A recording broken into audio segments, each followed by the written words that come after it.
Bhupesh sir, एक चीज ये बताएं कि आप राजेश खन्ना जी के सोल ब्रदर हैं और उनके जाने के बाद आपको कैसा ये लग रहा है, और जहां उनका नाम आता है उसमें आपका नाम जरूर आता है?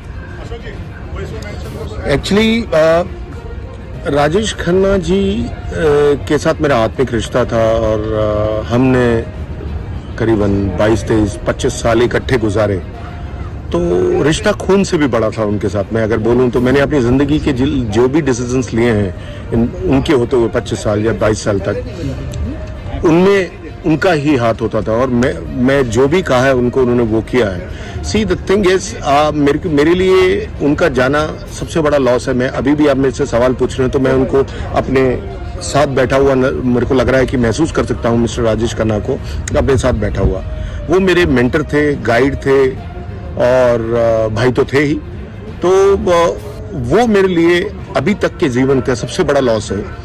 और हमने हंसी, दुख, दर्द और हैप्पीनेस सब मिलके साथ गुजारा है और वो जहाँ गए मैं साथ गया हूँ उनके, कुछ एक 5-7% छोड़ के हम साथ रहे हैं, सुख दुख में साथ रहे हैं और जीवन के छोटे बड़े डिसीजंस मिल के लिए हैं। तो ऑफ कोर्स मैं उनको बहुत मतलब मिस करता हूं अपने जीवन में। अगर कभी भी हम दोनों में से नाम आएगा तो राजेश खन्ना वक्त और भूपेश नहीं हट सकता। दोनों जिसे बोलते हैं ना कि जिस्म और जान की तरह थे।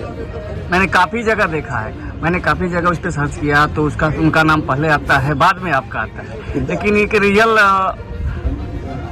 क्या है इसके साथ? मैंने क्या बोला, पहले राम होगा फिर बाद में लक्ष्मण होगा, तो राम ही राम है। मेरे लिए वो राम थे और वो इतना अच्छा व्यक्तित्व का आदमी थे। मैं ये नहीं बोला कि मेरे भाई थे, मैं इसलिए नहीं बोल रहा क्योंकि वो एक कोकोनट की तरह थे, नारियल की तरह, बाहर से हार्ड और अंदर से बहुत सॉफ्ट।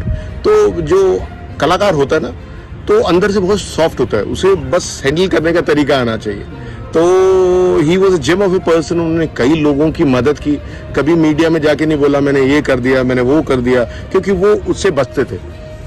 किसी के लिए कुछ करके आते थे तब भी नहीं कुछ बोलते थे और अंदर का फिर बाद में लक्ष्मण होगा। तो राम ही राम है, मेरे लिए वो राम थे और वो इतना अच्छा व्यक्तित्व का आदमी थे। मैं ये नहीं बोला कि मेरे भाई थे, मैं इसलिए नहीं बोल रहा क्योंकि वो एक कोकोनट की तरह थे, नारियल की तरह, बाहर से हार्ड और अंदर से बहुत सॉफ्ट।